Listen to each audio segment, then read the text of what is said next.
Hello students, welcome to A to Z পরীক্ষা। তো WBPSI means এর তোমরা অনেকেই বলেছো যে ম্যাম ডেসক্রিপটিভ ম্যাথের ক্লাস আনতে। তো ম্যাথেরও কিন্তু প্র্যাকটিস সেট শুরু করছি। এর আগেও আমি ডেসক্রিপটিভ ম্যাথের ক্লাস দিয়েছি, বাট সেট হিসেবে দিইনি। সেটে কি হয়, সব রকম ধরনের অঙ্ক মিলিয়ে মিশিয়ে থাকে, তাই তো?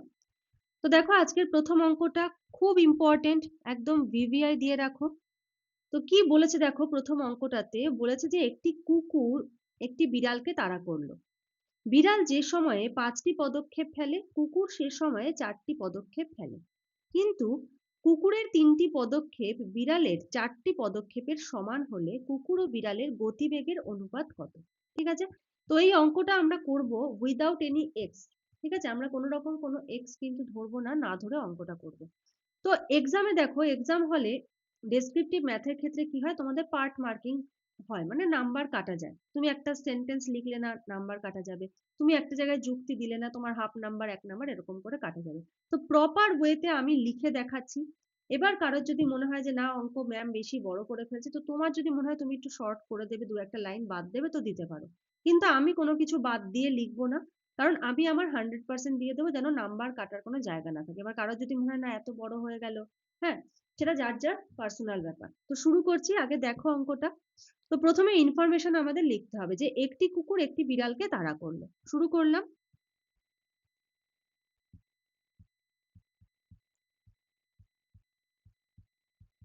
একটি কুকুর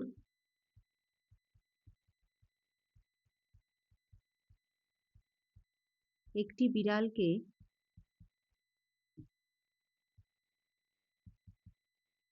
তাড়া করলো। দাঁড়ি। বিড়াল যে সময় 5টি পদক্ষেপ ফেলে, কুকুর সে সময় 4টি পদক্ষেপ ফেলে। এই ইনফরমেশনটাও আমাদের লিখতে হবে। বিড়াল যে সময়ে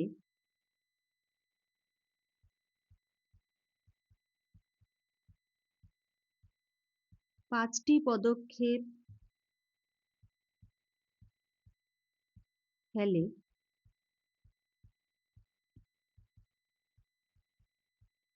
কুকুর সে সময়ে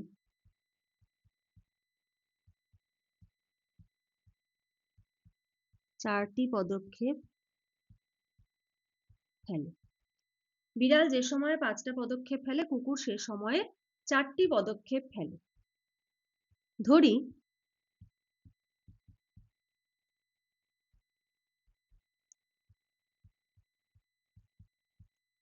বিড়াল 5টি পদক্ষেপ ফেলে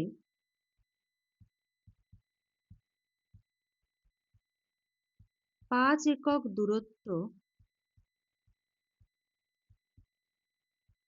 অতিক্রম করে 1 সেকেন্ডে।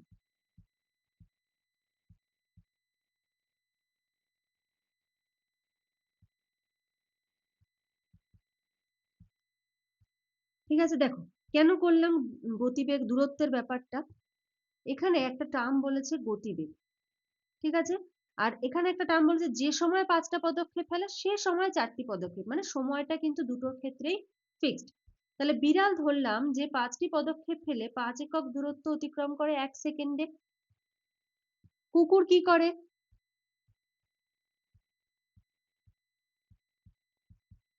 কুকুর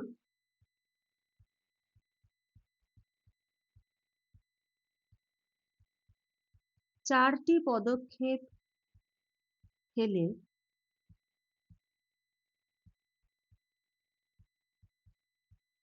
4 একক দূরত্ব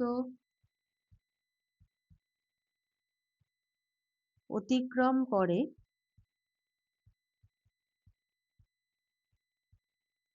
1 সেকেন্ডে। ঠিক আছে, কিন্তু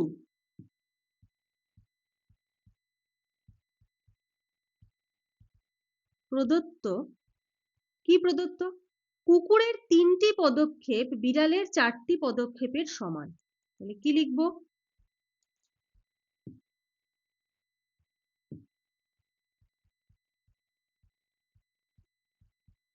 কুকুরের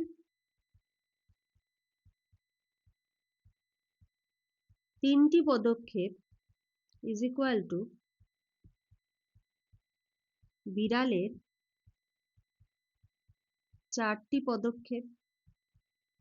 ঠিক আছে, কুকুরের 3টি পদক্ষেপ ইজ ইকুয়াল টু বিড়ালের 4টি পদক্ষেপ। এবার দেখো আমাদের লাস্টে কি চেয়েছে, অনুপাত চেয়েছে, তাই তো? এবার রেশিও আমরা কখন বার করতে পারি, যখন সেম টাইপের জিনিস হবে তখনই আমরা রেশিও বার করব। এবার যেহেতু কুকুরের একরকম ডেটা, কারণ কুকুরের পায়ের সঙ্গে বিড়ালের পা মিলবে না, তো আমরা কি করব, দুটোকে একই রাশিতে নিয়ে আসবো, হয় কুকুরে নিয়ে আসবো বা বিড়ালে নিয়ে যাব, দিয়ে আমরা গতিবেগটা বার করব। তো কুকুরের 3টি পদক্ষেপ সমান সমান বিড়ালের 4টি পদক্ষেপ। তাহলে সুতরাং কুকুরের 1টি পদক্ষেপ সমান সমান বিড়ালের 4/3টি পদক্ষেপ। সুতরাং কুকুরের এখানে কটা পদক্ষেপ বলে দিয়েছে, 4টি পদক্ষেপ। তাহলে কুকুরের 4টি পদক্ষেপ সমান সমান বিড়ালের কতগুলো হবে, 4 × 4/3টি পদক্ষেপ ইজ ইকুয়াল টু বিড়ালের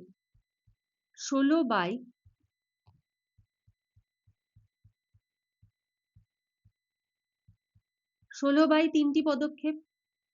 ঠিক আছে, এই ডেটাটা আমরা পেয়ে গেলাম।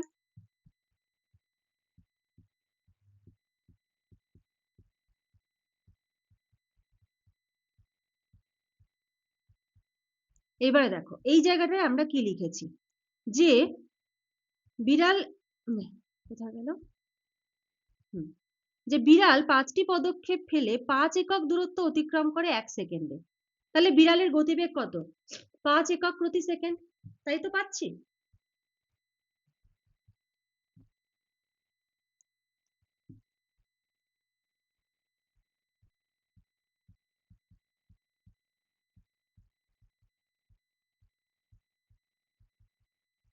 বিড়ালের গতিবেগ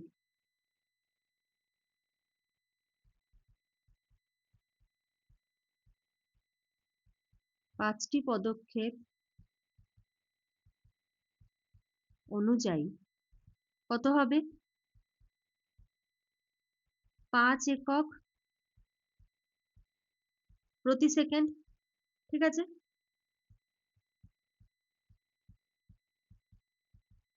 কুকুরের গতিবেগ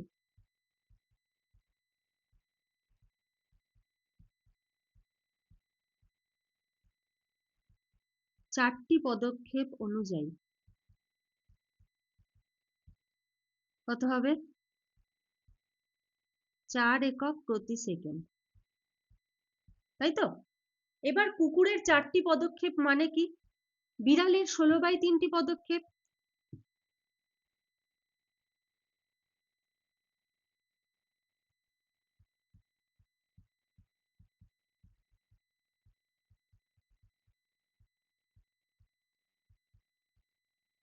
সমান সমান বিড়ালের 16/3টি পদক্ষেপ। সুতরাং এই হিসাবে না, এই ক্ষেত্রে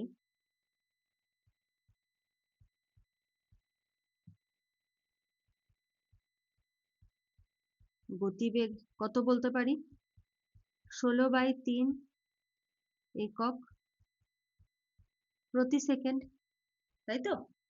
তার মানে বিড়ালের গতিবেগ যদি হয় 5 একক প্রতি সেকেন্ড, কুকুরের গতিবেগ বিড়ালের হিসেবে যদি আমরা বার করি 16/3 একক প্রতি সেকেন্ড। তাহলে সুতরাং প্রশ্নে কি চেয়েছে, কুকুর ও বিড়ালের গতিবেগের অনুপাত। সুতরাং কুকুর ও বিড়ালের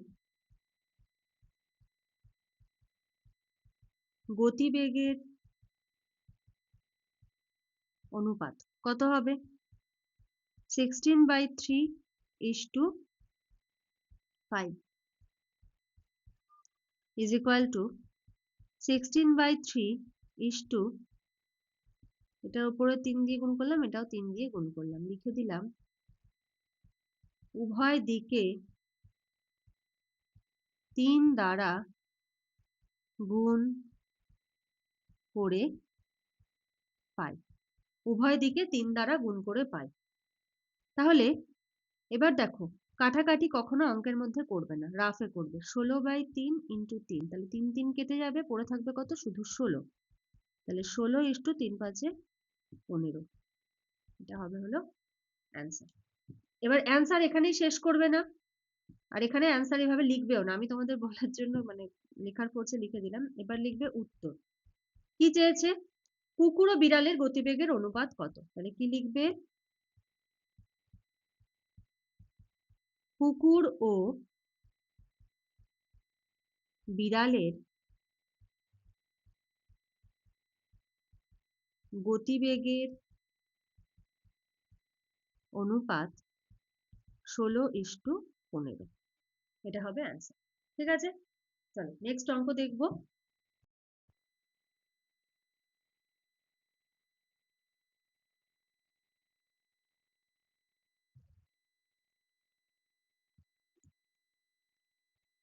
আচ্ছা, পরের অঙ্ক দেখো, বাৎসরিক পরীক্ষায় কোনো বিদ্যালয়ে পরীক্ষার্থীদের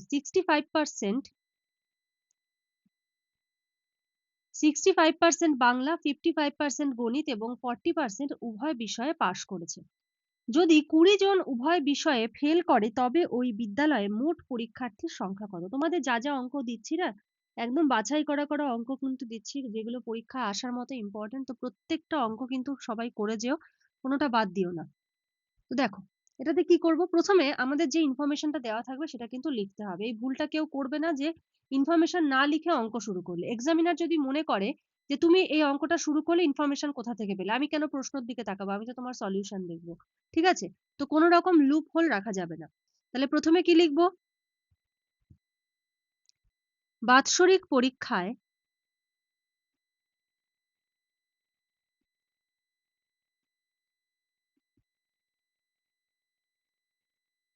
বাৎসরিক পরীক্ষায় কোনো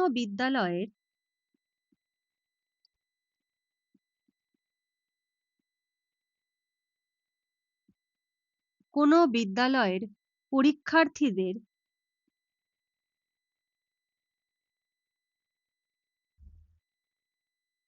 পরীক্ষার্থীদের 65% বাংলায়,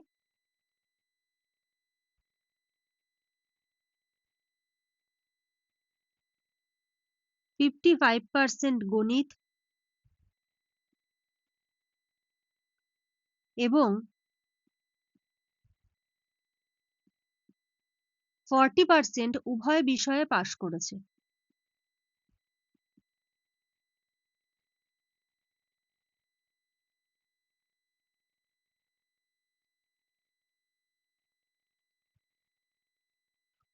উভয় বিষয়ে পাশ করেছে, দাঁড়ি। এবারে 20 জন উভয় বিষয়ে ফেল করেছে, এটা আমরা এখন লিখবো না। এবার লিখবো, ধরি, যেহেতু সমস্ত কিছুগুলোই পার্সেন্টেজে রয়েছে, ধরি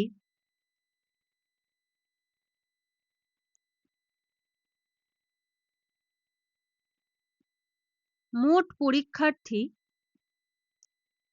100 জন। ঠিক আছে, শতকরা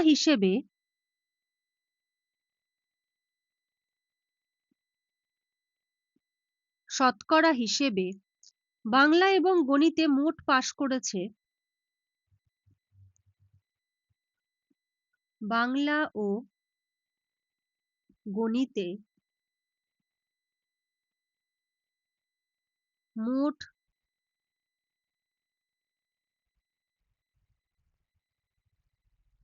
পাশ করেছে কতজন? 65 আর 55, তাই তো? তাহলে 65 প্লাস 55 জন। পার্সেন্টেজ দেবো না কেন? কারণ আমরা এখানে শতকরা হিসেবে কথাটা আগে লিখে নিয়েছি। ঠিক আছে, তাহলে কত হচ্ছে টোটাল? 5 আর 5 10 এর 0, হাতে 1, 5 আর 1 6 আর 6 12, 120 জন বাংলা এবং গণিতে মোট পাশ করেছে। ঠিক আছে, আচ্ছা, এদের মধ্যে 40 জন উভয় বিষয়ে ফেল করেছে, মানে 40%।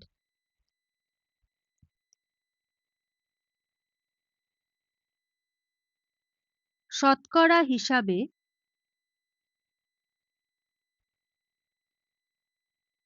40 জন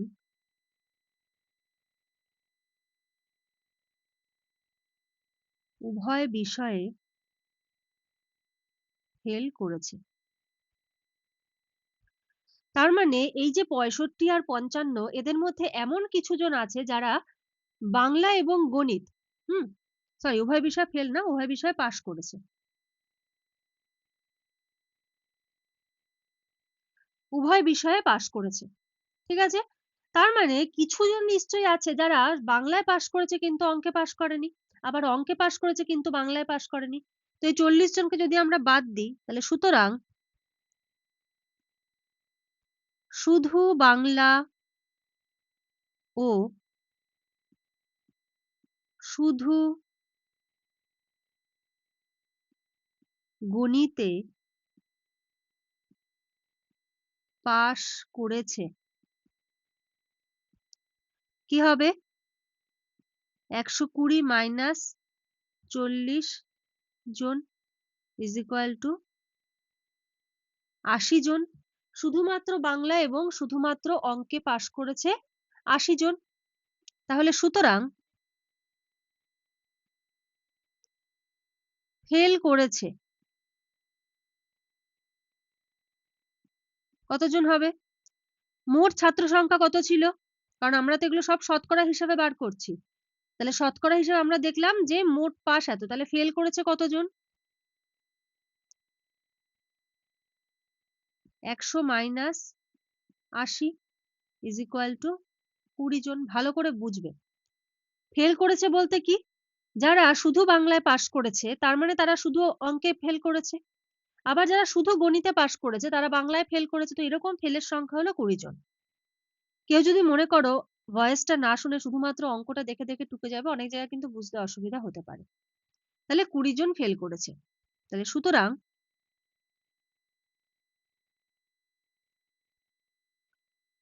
আচ্ছা এখানে লিখবো শতকরা। হ্যাঁ,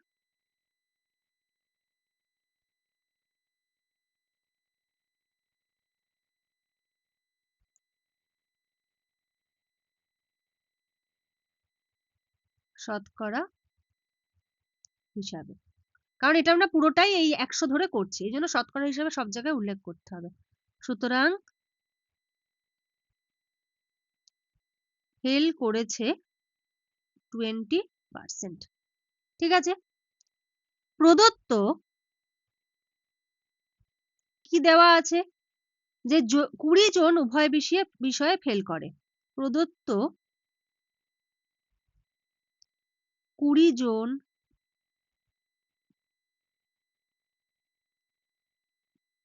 উভয় বিষয়ে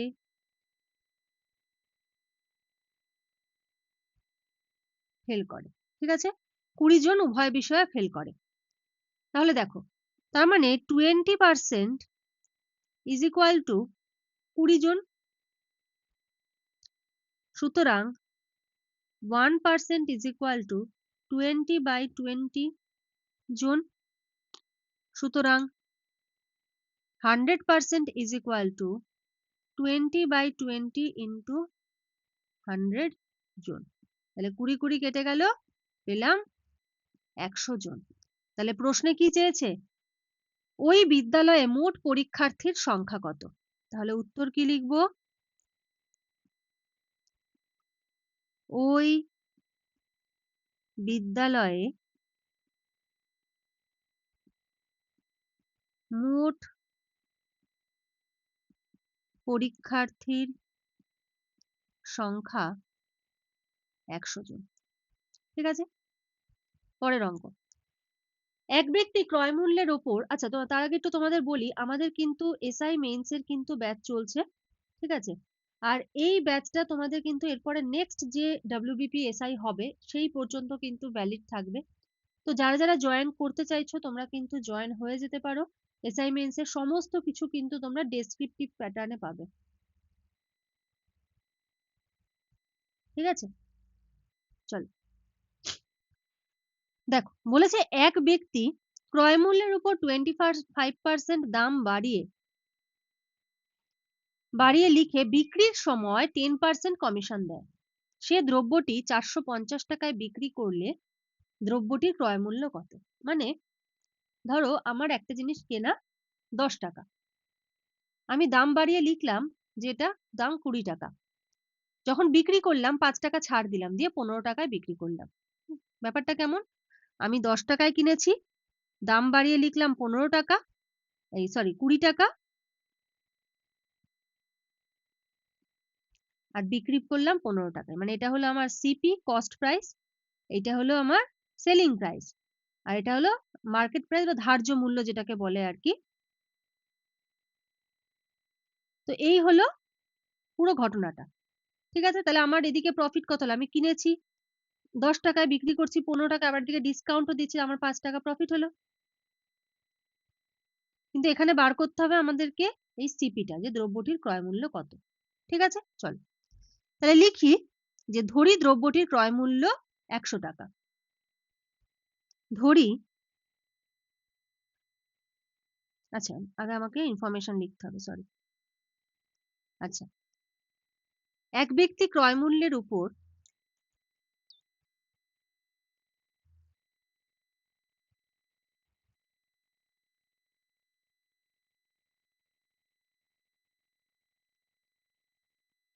ক্রয় মূল্যের উপর 25% দাম বাড়িয়ে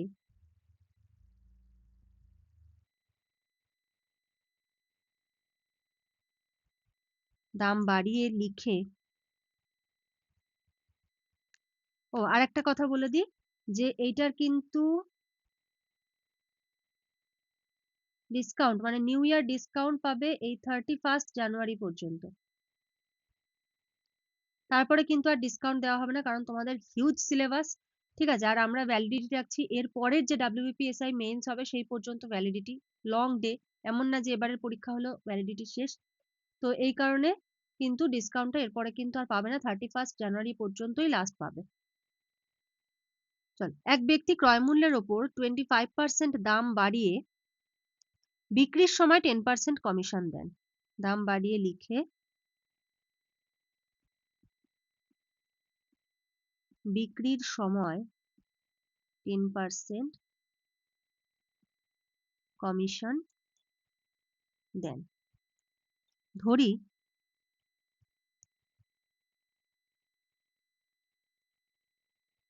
ক্রয় মূল্য 100 টাকা, সুতরাং ধার্য মূল্য কত হবে? 100 প্লাস 25 ইজ ইকুয়াল টু 125 টাকা। ঠিক আছে,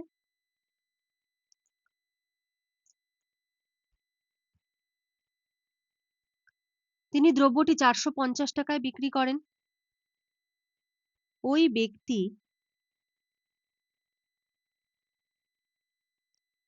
দ্রব্যটি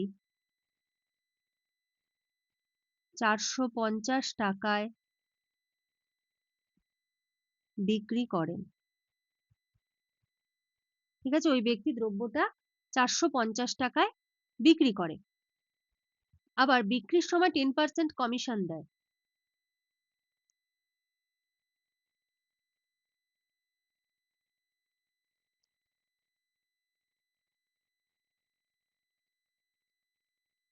তিনি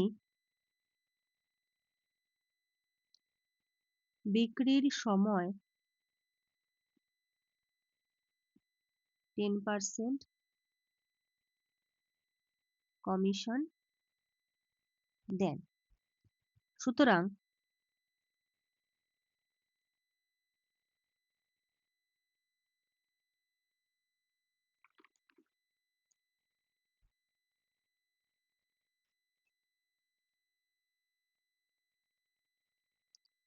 একশো টাকা ধার্য মূল্য হলে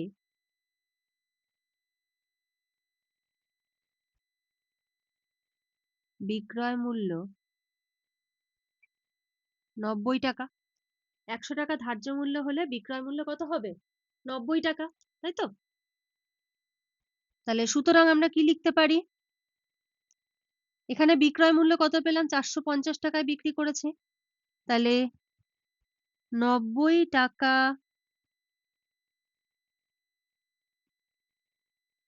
বিক্রয় মূল্য যখন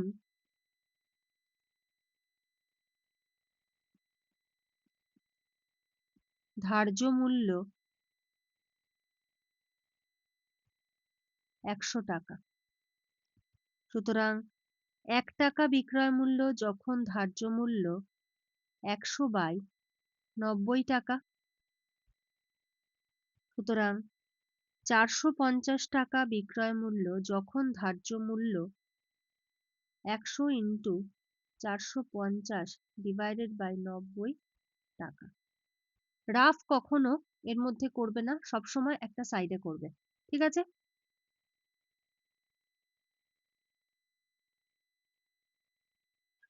একশো ইন্টু 450/90। তাহলে 0 0 কেটে গেল, 5 দিয়ে 9 দিয়ে 5 9 45। তাহলে হচ্ছে কত? 500 টাকা সমান সমান 500 টাকা। 500 টাকা আমরা কি পেলাম?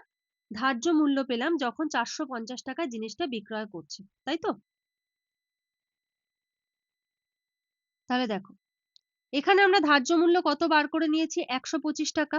তাহলে লিখবো 125 টাকা ধার্য মূল্য হলে ক্রয় মূল্য 100 টাকা।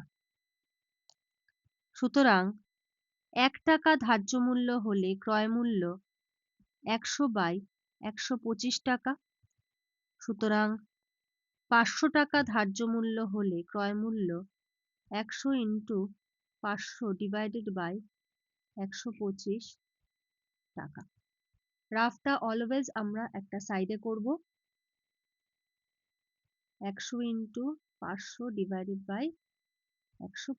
25 দিয়ে কাটলে 5 25 125, 4 25 100, 5 দিয়ে 100 সমান সমান 400। তাহলে ইজ ইকুয়াল টু কত পাচ্ছি? 400 টাকা ক্রয় মূল্য। তাহলে চেয়েছে কি? দ্রব্যটির ক্রয় মূল্য কত? তাহলে উত্তর লিখব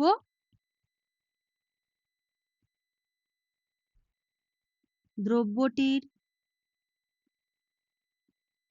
ক্রয় মূল্য 400 টাকা। নেক্সট অঙ্ক। 2 প্রকার মিশ্রণে দুধ ও জলের অনুপাত 3:5 এবং অপর একটি পাত্রে দুধ ও জলের অনুপাত 6:1। পাত্র দুটি থেকে কি অনুপাতে মিশ্রণ দুটি মেশালে নতুন মিশ্রণে দুধ ও জলের অনুপাত 3:1 হবে? দেখো, এই অঙ্কগুলো ইজি হয় কিন্তু লেন্দি হয়, তো চেষ্টা করবে এগুলো একদম লাস্টে করার। তো এখানে বলেছে 2 প্রকার মিশ্রণ রয়েছে। এই একটা পাত্র, এই একটা পাত্র। ঠিক আছে?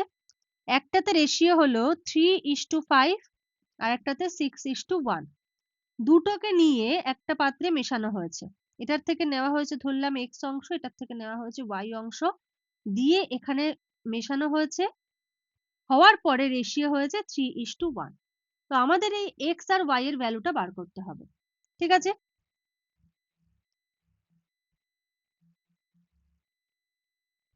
তাহলে লিখবো প্রথম প্রকার মিশ্রণে দুধ ও জলের অনুপাত কত? 3:5। দুধ ও জলের অনুপাত 3:5। সুতরাং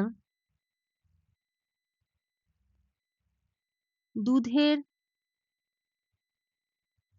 আনুপাতিক ভাগহার 3/3 + 5 = 3/8।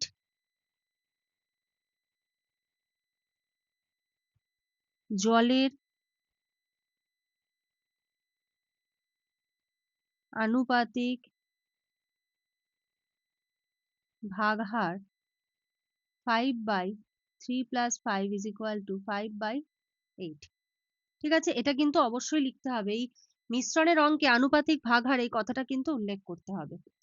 এবার লিখব দ্বিতীয় প্রকার মিশ্রণে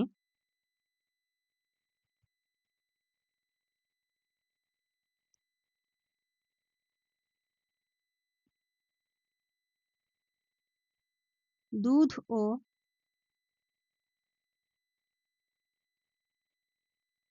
জলের অনুপাত কত? 6:1। সুতরাং দুধের আনুপাতিক ভাগহার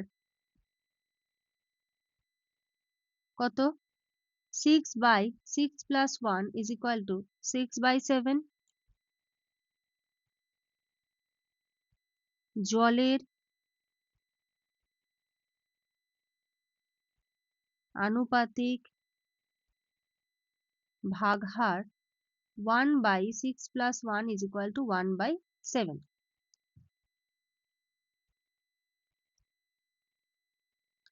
আচ্ছা, অঙ্কটাতে কি বলেছে যে পাত্র দুটি থেকে কি অনুপাতে মিশ্রণ দুটি মেশালে নতুন মিশ্রণে দুধ ও জলের অনুপাত 3:1 হবে।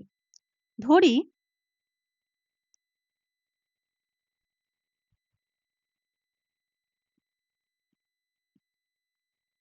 উভয় পাত্র না, এখানে লিখতে হবে ধরি প্রথম ও দ্বিতীয় প্রকার মিশ্রণ থেকে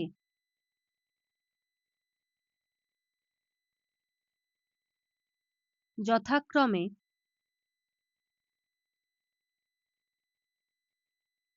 x একক ও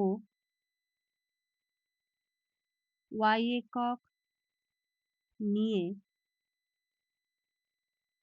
মিশিয়ে নতুন মিশ্রণ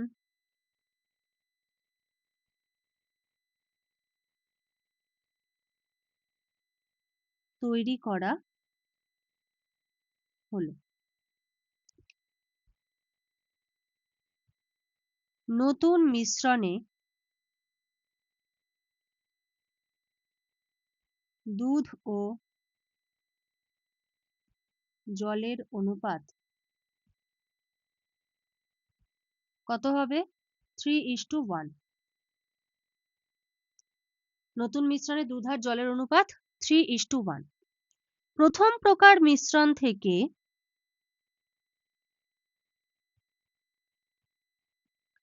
প্রথম প্রকার মিশ্রণের x এককে দুধের পরিমাণ কত হবে? প্রথম প্রকারে দুধের আনুপাতিক ভাগহার কত ছিল? 3/8। তাহলে 3/8 into x = 3x/8 একক।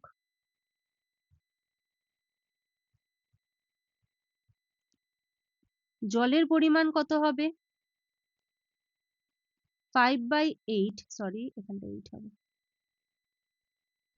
into x = 5x/8 একক। ঠিক আছে?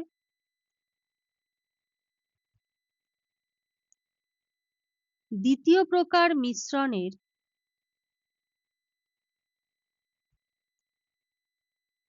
y এককে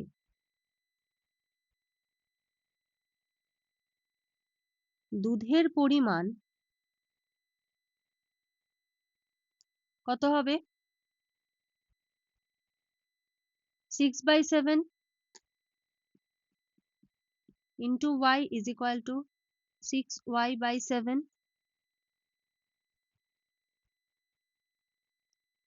আর জলের পরিমাণ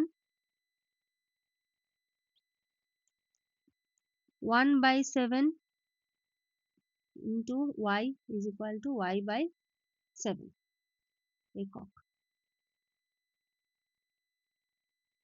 ঠিক আছে? তাহলে সুতরাং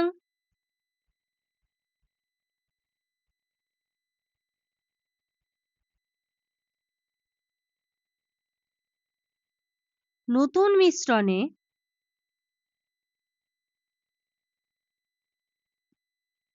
নতুন মিশ্রণে দুধের পরিমাণ হবে কত?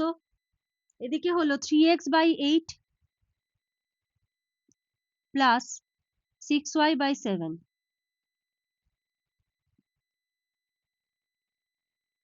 একক। তাহলে কত হচ্ছে? 7 56, 8 দিয়ে 7 56, 3 7 21x প্লাস 7 8 56, 6 8 48 y একক।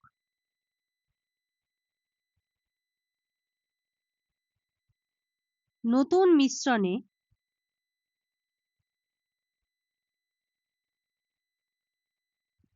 জলের পরিমাণ হবে কত?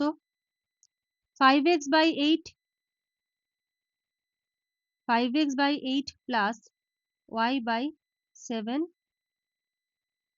একক।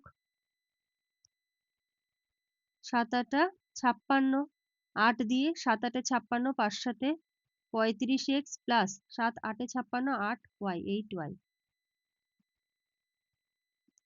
একক। তাহলে সুতরাং শর্তানুসারে দুধের পরিমাণ কত? 21x plus 48y divided by 56 is to 35x plus 8y divided by 56 is equal to 3:1. সুতরাং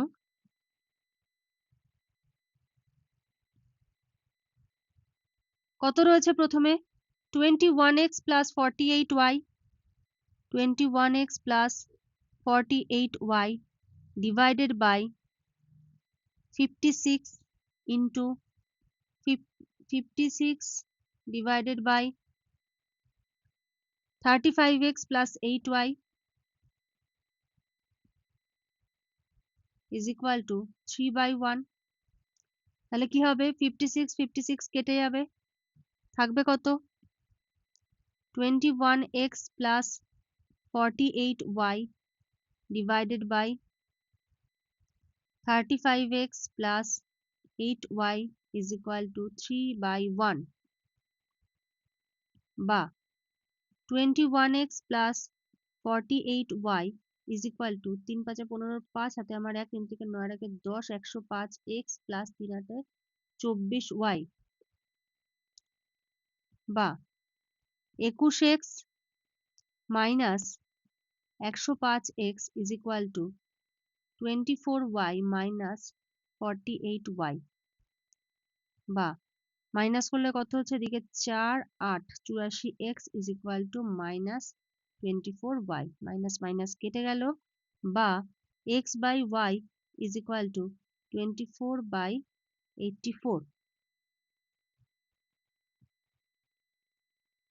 24/84 12 দিয়ে কাটলে 12 দুগুণে 24 7 12 84 বা x by y is equal to 2/7 বা x is to y is equal to 2:7। তাহলে প্রশ্নে কি চেয়েছে?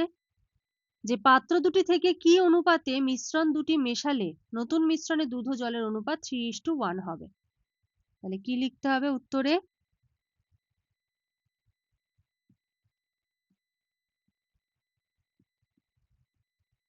পাত্র দুটি থেকে 2:7 অনুপাতে মেশালে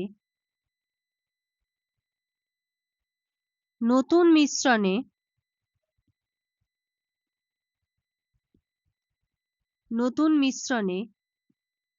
দুধ ও জলের অনুপাত 3:1 হবে। ঠিক আছে, চলো নেক্সট অঙ্ক। এক ব্যক্তি 5,000 টাকা এমন ভাবে ব্যাংকে রাখলেন যে প্রথম, দ্বিতীয় ও তৃতীয় বছরের শেষে যথাক্রমে 4%, 5% এবং 10% হারে সুদ পাবেন। ঠিক আছে? তাহলে ঠিক এই ইনফরমেশনটাই আমরা লিখবো। ইনফরমেশনটা একবারে কপি করে দিলাম, আর লিখতে হলো না, লিখতে গেলে আরো বেশি সময় লাগতো। সুতরাং আসল পি ইজ ইকুয়াল টু 5,000 টাকা, তাই তো? সুদের হার R1 প্রথম বছর 4%, R2 5%, R3 10%। তাহলে সুতরাং তৃতীয় বছরের শেষে সুদ আসলে তিনি, প্রশ্নে কি বলেছে যে তৃতীয় বছরের শেষে তিনি সুদ আসলে কত টাকা পাবেন। সুতরাং তৃতীয় বছরের শেষে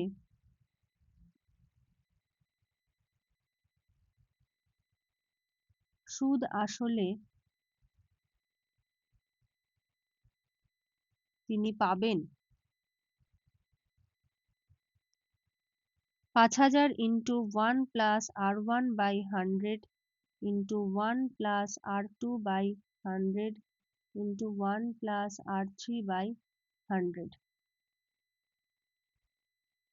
টাকা is equal to, 5,000 না করে এটা P করে দাও। তাহলে 5,000 into 1 plus 4 by 100, 1 plus 5 by 100, 1 plus 10 by 100 টাকা।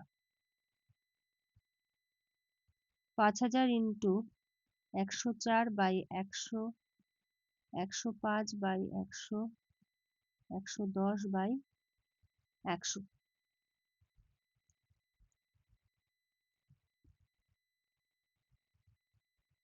কত হচ্ছে তাহলে? কাটাকাটি করি, তোমরা এটা সাইডেও করতে পারো এভাবে।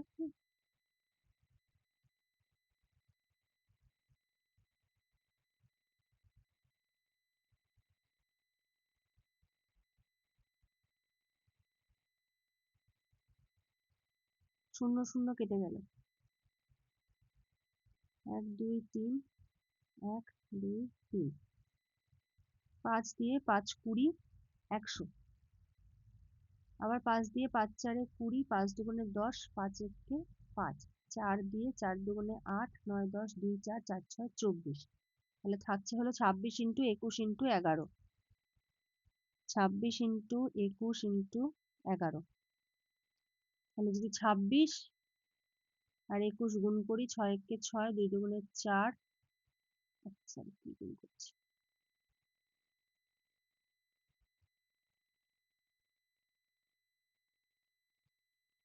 26 আর 21, তাহলে 26, 2 6 দুগুণে 12, 2 হাতে 1, 2 দুগুণে 4 আর 1 5, 6 2 2 4 5, 546 গুণ 11। তাহলে 6 11 66, 6 হাতে 6, 4 11 44, 45 47 আছে 50 শূন্য, হাতে 5, 5 11 55, 56 57 58 59 60। তাহলে ইজ ইকুয়াল টু কত হচ্ছে? 6006। তাহলে উত্তর কি হবে? 3 বছর, তৃতীয় বছরের শেষে তিনি সুদে আসলে 6,006 টাকা পাবেন। তৃতীয় বছরের শেষে তিনি